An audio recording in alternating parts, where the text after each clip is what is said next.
أعوذ بالله من الشيطان الرجيم بسم الله الرحمن الرحيم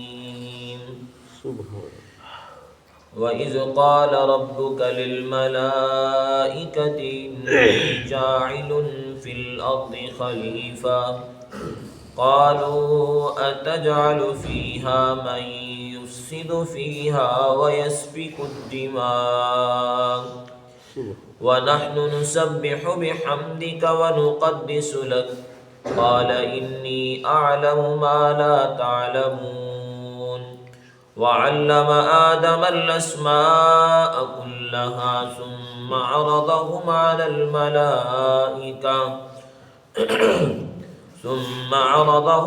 الملائكة فقال أنبئوني بأسماء هؤلاء إن كنتم صادقين قالوا سبحانك لا علم لنا إلا ما علمتنا إنك أنت العليم الحكيم قال يا آدم أنبئهم بأسمائهم فلما أنباهم بأسمائهم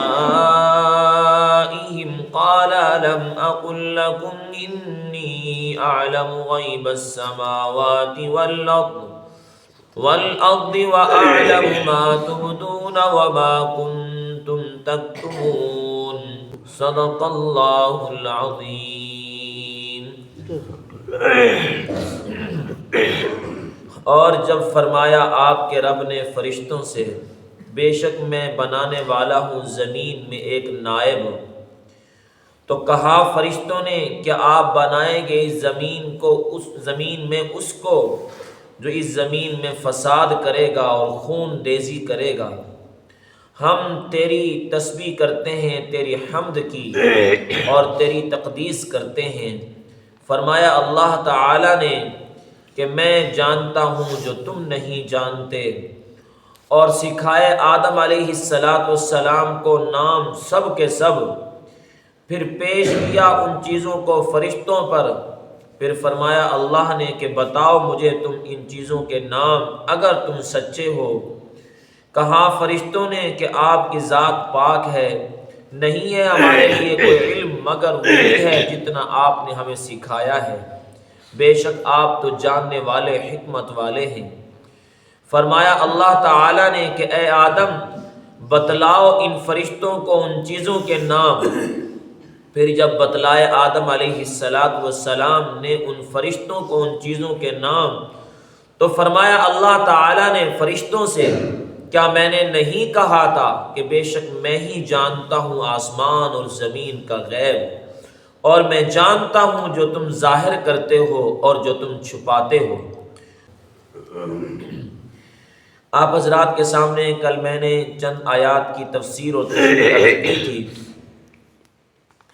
کہ اللہ رب العزت نے فرشتوں کے سامنے اعلان فرمایا ان کا امتحان لینے کے لیے کہ میں اپنا ایک خلیفہ اور اپنا ایک نائب بنا رہا ہوں۔ تو اس زمین پر جو اللہ کا خلیفہ ہے، اللہ کا نائب ہے، وہ انسان ہے، اور یہ خلافت یا نیابت کسی انسان نے اپنی مرضی سے نہیں کی، بلکہ اللہ نے جس کو اپنا خلیفہ بنایا وہ اللہ کا خلیفہ بنا، کوئی اپنی مرضی سے خلیفہ نہیں بنا۔ اس زمین پر سب سے پہلے خلیفہ حضرت آدم علیہ السلام ہیں، اور سب سے آخری خلیفہ جناب محمد الرسول اللہ صلی اللہ علیہ وسلم ہے۔ اس بات سے ہمیں ایک بات تو یہ معلوم ہوئی کہ اس ساری کائنات کے اندر جو اقتدار اعلیٰ ہے نا، وہ خود اللہ تعالیٰ ہے، کہ جو سب پر اللہ کا آرڈر چلتا ہے، آسمانوں میں بھی اور زمین میں بھی، جیسا کہ قرآن خود بیان کرتا ہے کہ وَلِلَّهِ مُلْكُ السَّمَاوَاتِ وَالْأَرْضِ، آسمانوں پر بھی اللہ کی بادشاہی، زمین پر بھی اللہ کی بادشاہی۔ ان الحکم الا للہ، حکم صرف اللہ کا چلے گا۔ الا لہ الخلق والامر، اسی کا ہی حکم ہوگا ساری مخلوقات کے لیے۔ تو اقتدار اعلیٰ، حاکمیت اعلیٰ تو صرف اللہ کی ہے۔ پھر اللہ رب العزت نے اپنے احکامات کو نافذ کرنے کے لیے، اپنے قوانین کو نافذ کرنے کے لیے اپنے خلیفے بنائے۔ پھر ان خلیفوں کا اللہ نے خود انتخاب کیا، جس کو چاہا خلیفہ بنایا، اس لیے کہ جو اللہ کا خلیفہ ہوتا ہے اس کا اللہ سے بلا واسطہ تعلق ہوتا ہے، براہ راست اللہ سے تعلق ہوتا ہے۔ تو کوئی شخص اپنی مرضی سے اللہ کا خلیفہ نہیں بن سکتا۔ اب تمام کے تمام انبیاء علیہ السلام اللہ کے نائب اور اللہ کے خلیفہ ہیں، لہذا کسی نبی نے اپنی مرضی سے نبوت کا دعویٰ نہیں کیا، اور نہ ہی کوئی اپنی محنت سے نبی بنا ہے، یعنی کہ اس نے اتنی اللہ کی عبادت کی ہو، اتنے سجدے کیے ہوں، تقوی، پرہیزگاری، بہت نیک کام کیا ہو، جب اس کی نیکیاں اعلیٰ درجے کو پہنچی ہوں اور تو نبی بن گیا، اللہ کا خلیفہ بن گیا، ایسا نہیں ہے۔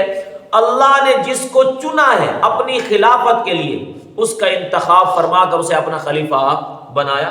قرآن خود اس بات کو بیان کرتا ہے کہ اللہ یصطفی من الملائکۃ رسلا ومن الناس، اللہ نے اپنا پیغام نافذ کرنے کے لیے، اپنا پیغام پہنچانے کے لیے فرشتوں میں سے بھی فرشتوں کو منتخب کیا، اور انسانوں میں سے بھی انسانوں کا انتخاب کیا۔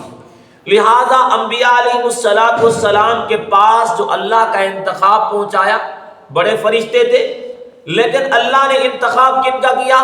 جبرائیل علیہ السلام کا کیا۔ یہ نہیں کہ میکائیل علیہ السلام آ گئے ہو، یا اسرائیل علیہ السلام آ گئے ہو، یا اسرافیل علیہ السلام، وہ بھی اللہ کے فرشتے، لیکن نہیں، اللہ نے اس منصب کے لیے خود انتخاب کیا، خود چنا ہے۔ پھر اسی طرح اللہ کی باقی مخلوقات کے لیے جو پیغام پہنچانا تھا، اللہ نے انسانوں میں سے نبیوں کا انتخاب کیا۔ اللہ اعلم حیث یجعل رسالتہ، اللہ فرماتے ہیں میں جانتا ہوں کہ میں نے منصب رسالت کس کو عطا کرنا ہے۔ تو معلوم یہ ہوا کہ یہ جو خلافت ہے نا، اللہ کی طرف سے جو نیابت ہے نا، یہ کسی نے اپنی مرضی سے حاصل نہیں کی، اللہ نے جس کو چنا ہے، جس کا انتخاب کیا ہے، اسے اپنا خلیفہ اور نائب بنایا ہے۔ تو سب سے پہلے خلیفہ اس زمین پر آدم علیہ السلام ہے، اور آخری خلیفہ حضور صلی اللہ علیہ وسلم ہے۔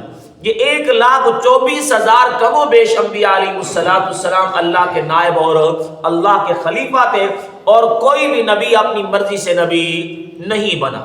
لیکن ذرا غور کریں، اللہ نے میرے اور آپ کے پیغمبر سے پہلے عیسیٰ علیہ السلام تک جتنے نبیوں اور رسولوں کو خلافت اور جو ہے نا نیابت عطا فرمائی نا، اس خلافت اور نیابت میں پھر میرے نبی کو جو خلافت اور نیابت عطا فرمائی، بڑا اللہ نے فرق رکھا ہے۔ ذرا غور کریں کہ کس طرح اللہ نے فرق رکھا۔ پچھلے نبیوں کو جو اللہ نے خلافت عطا فرمائی، نیابت عطا فرمائی، کسی کی خلافت اور نیابت ایک قوم کے لیے ہے، کسی کی خلافت اور نیابت ایک شہر کے لیے ہے، ایک ملک کے لیے ہے، لیکن جو خلافت اور نیابت میرے اور آپ کے پیغمبر کو اللہ نے عطا فرمائی، وہ ایک قوم کے لیے نہیں بلکہ قیامت تک کے آنے والے تمام انسانوں کے لیے ہے۔ پھر وہ صرف ایک شہر کے لیے نہیں بلکہ پوری دنیا کے لیے ہے۔ پھر وہ صرف زمین کے لیے نہیں بلکہ آسمان کے فرشتوں کے لیے بھی ہے۔ اس لیے حضور صلی اللہ علیہ وسلم سارے نبیوں کے سردار بھی ہیں، اور ساری انسانیت اور ساری مخلوقات کے نبی بھی ہیں، ٹھیک ہے نا۔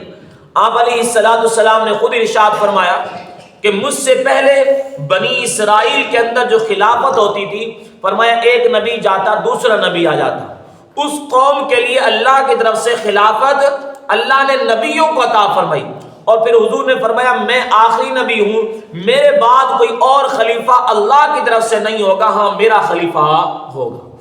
اب اللہ کا خلیفۃ اللہ کوئی نہیں ہے، خلیفۃ الرسول ہے۔ خلیفۃ اللہ اللہ کے انبیاء ہیں جو اللہ کے خلیفہ بنے ہیں، لہٰذا آپ صلی اللہ علیہ وسلم کے بعد اب خلیفۃ الرسول ہوں گے لیکن خلیفۃ اللہ نہیں ہوں گے۔ تو حضور صلی اللہ علیہ وسلم کے خلیفہ آئے، جیسے حضرت ابو صدیق، حضرت عمر، حضرت عثمان، حضرت علی اور حضرت امیر معاویہ رضی اللہ تعالیٰ عنہ، لہٰذا یہ خلیفۃ الرسول ہیں۔ اللہ رب العزت نے اپنے خلیفۃ اللہ کی فرما برداری کا حکم دیا کہ میرے خلیفہ کی یعنی نبی کی اتباع اور فرما برداری کرو۔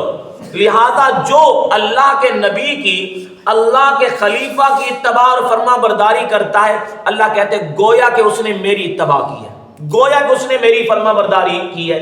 اسی طرح جو اللہ کے رسول کے خلیفہ کی اتباع کرے گا، ٹھیک ہے نا، خلیفۃ الرسول کی اتباع کرے گا، جس نے خلیفۃ الرسول کی اتباع کی، سمجھو اس نے کس کی اتباع کی؟ اللہ کے پیغمبر کی اتباع کی۔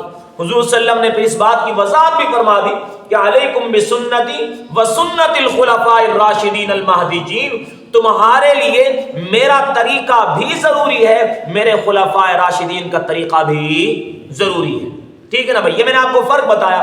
اور اسی طرح ایک اور فرق سمجھیں، جو اللہ نے پہلے نبیوں کو خلافت عطا فرمائی، ہر نبی کے دنیا سے جانے کے بعد اس کی خلافت ختم، وہ دنیا سے گیا اس کی خلافت ختم آئی، دوسرا نبی آیا اس کی خلافت شروع ہو گئی، لیکن میرے اور آپ کے پیغمبر کے دنیا سے جانے کے بعد خلافت ختم نہیں ہے۔ آپ صلی اللہ علیہ وسلم کی نبوت اور رسالت قیامت تک باقی ہے، لہذا سمجھیں حضور صلی اللہ علیہ وسلم کی خلافت آج بھی باقی ہے۔ اور پھر ایک اور بات، اللہ نے پچھلے نبیوں اور رسولوں کو جو کتابیں عطا فرمائی، جو تعلیمات عطا فرمائی، ان کے جانے کے بعد وہ وقت کے گزرنے کے ساتھ آہستہ آہستہ تبدیل ہو گئی، منسوخ ہو گئی، ختم ہو گئی، رد و بدل ہو گیا۔ اللہ رب العزت نے آپ صلی اللہ علیہ وسلم کو خلیفہ بنا کر پھر جو آپ کو تعلیمات عطا فرمائی نا، آپ صلی اللہ علیہ وسلم کی ان تعلیمات کی حفاظت کے اللہ نے وعدے کر لیے کہ میں آپ کو جو تعلیمات دے رہا ہوں، جہاں آپ کی نبوت ہوگی وہاں پر آپ کی تعلیمات بھی ہوگی۔ جیسے آپ کی نبوت قیامت تک ہے، اسی طرح آپ کی تعلیمات بھی قیامت تک ہے۔ اللہ نے قرآن کی حفاظت کے وعدے بھی کیے اور حضور کے فرمان کے وعدے، حفاظت کے وعدے بھی کیے۔ انا نحن نزلنا الذکر وانا له لحافظون، یہ قرآن کی حفاظت کا وعدہ ہے۔ اور حضور صلی اللہ علیہ وسلم کی ایک اور حدیث آپ ارشاد فرماتے ہیں، اوتیت الکتاب ومثلہ معہ، اللہ نے مجھے کتاب عطا فرمائی اور کتاب کی مثل ایک اور چیز بھی عطا فرمائی، اور وہ چیز حضور کی حدیث ہے۔ لہذا قرآن بھی اللہ کی طرف سے اور حضور کی حدیث بھی اللہ کی طرف سے، قرآن کا محافظ بھی اللہ ہے اور حضور کی حدیث کا محافظ بھی اللہ ہے۔ پچھلے نبیوں کی ساری زندگیاں دیکھیں، بڑی مٹ گئی، چند باتیں تو ہمیں ملتی ہیں نبیوں کے بارے میں، لیکن مکمل زندگی ابتدا سے لے کر انتہا تک کسی نبی کی نہیں ملتی۔ اگر ملتی ہے تو میرے اور آپ کے پیغمبر کی ملتی ہے۔ زندگی کا ایک ایک لمحہ محفوظ ہے، یعنی کہ اللہ رب العزت نے ایسی خلافت عطا فرمائی کہ پھر آپ کی جیسی خلافت کسی اور پیغمبر کو عطا نہیں فرمائی۔ یہ مطلب ہے کہ اللہ نے اپنا خلیفہ بنایا، فرمایا کہ اقتدار اعلیٰ خود اللہ تعالیٰ ہوں گے، حاکمیت اعلیٰ خود اللہ تعالیٰ کی ہوگی، اور پیغمبر جو ہوگا وہ اللہ کا خلیفہ ہوگا، جو تعلیمات ہوں گی، جو قانون ہوگا، جو زمین پر نافذ کرنا ہوگا وہ رب کی طرف سے آئے گا۔ کوئی نبی اپنی مرضی سے کوئی قانون نہیں بنائے گا۔ میں اس پر آپ کو ایک اور آیت پیش کروں۔ اللہ رب العزت نے سورۃ التحریم اتاری، ہم نے اس کا درس بھی کیا تھا، یا ایھا النبی لم تحرم ما احل اللہ لک۔ آپ صلی اللہ علیہ وسلم نے قسم اٹھائی تھی کہ میں شہد استعمال نہیں کروں گا۔ اس کی وجوہات میں نے عرض کی تھی کہ آپ صلی اللہ علیہ وسلم ایک بیوی کے پاس تشریف لے گئے، وقت زیادہ گزارا، اس بیوی نے شہد پلا دیا۔ دوسری بیوی کے پاس گئے تو سوکن ہونے کے مسئلے سے اس نے پھر ایک بات کھڑی کر دی، یا رسول اللہ آپ کو فلاں بیوی نے فلاں چیز کھلا دی جس کی وجہ سے مغافیر کی آپ کے منہ سے جو ہے نا بو آ رہی ہے۔ تو آپ نے فرمایا میں نے تو صرف شہد کھایا، میں نے تو مغافیر نہیں کھایا۔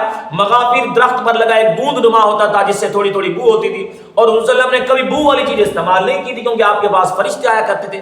تو آپ نے اس موقع پہ قسم اٹھائی تھی کہ میں شہد استعمال نہیں کروں گا۔